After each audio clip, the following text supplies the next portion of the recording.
பெண்ணின் பிரத்யேகமான திருமணம் விவாஹா தி சென்னை சில்க்ஸ்.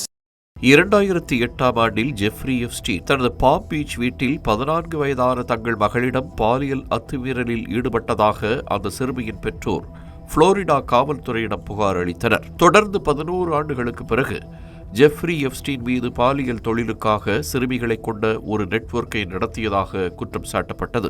சிறையில் இருந்த ஜெஃப்ரி எப்ஸ்டீன் 2019ஆம் ஆண்டு சிறையிலேயே தற்கொலை செய்து கொண்டதாக அறிவிக்கப்பட்டது. புலன் விசாரணையில் திரட்டப்பட்ட பல்வேறு ஆவணங்கள் நீதித்துறையால் தொடர்ந்து வெளியிடப்பட்டு வருகின்றன.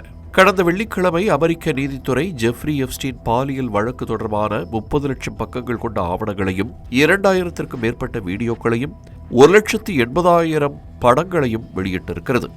இது அமெரிக்க மக்களுக்கு வெளிப்படைத்தன்மையை உறுதி செய்வதற்காக மேற்கொள்ளப்பட்ட ஒரு விரிவான ஆவண அடையாளம் என துணை அட்டர்னி ஜெனரல் டாட் பிளான்ச் தெரிவித்திருக்கிறார். இதில் பில்கேட்ஸ் ரஷ்ய பெண்களுடன் பாலியல் தொடர்பு வைத்திருந்ததாகவும் அதன் மூலம் அவருக்கு பால்வினை நோய் ஏற்பட்டதாகவும் எப்ஸ்டீன் தனது மின்னஞ்சல்களில் குறிப்பிட்டிருக்கிறார். கேட்ஸின் நீண்டகால அறிவியல் ஆலோசகரான போரிஸ் நிக்கோலிக் சார்பாக 2013ஆம் ஆண்டு ஜூலை மாதம் எப்ஸ்டீன் தனக்குத்தானே அனுப்பிக் கொண்ட மின்னஞ்சல்களில் இந்த திடுக்கிடும் தகவல்களை பதிவு செய்திருக்கிறார்.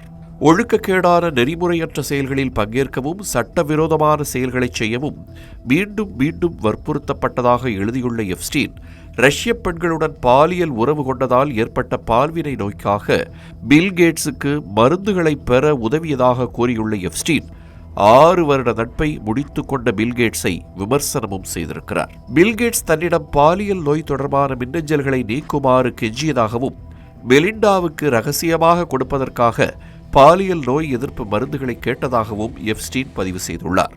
1994ஆம் ஆண்டு திருமணம் செய்து கொண்ட பில்கேட்ஸ் மற்றும் மெலிண்டா கேட்ஸ் 2021ஆம் ஆண்டு பிரிந்தனர். எப்ஸ்டீனுடனான பில்கேட்ஸின் தொடர்பும் தங்கள் விவாகரத்திற்கான காரணங்களில் ஒன்று என்று மெலிண்டா கேட்ஸ் கூறியிருந்தது குறிப்பிடத்தக்கது.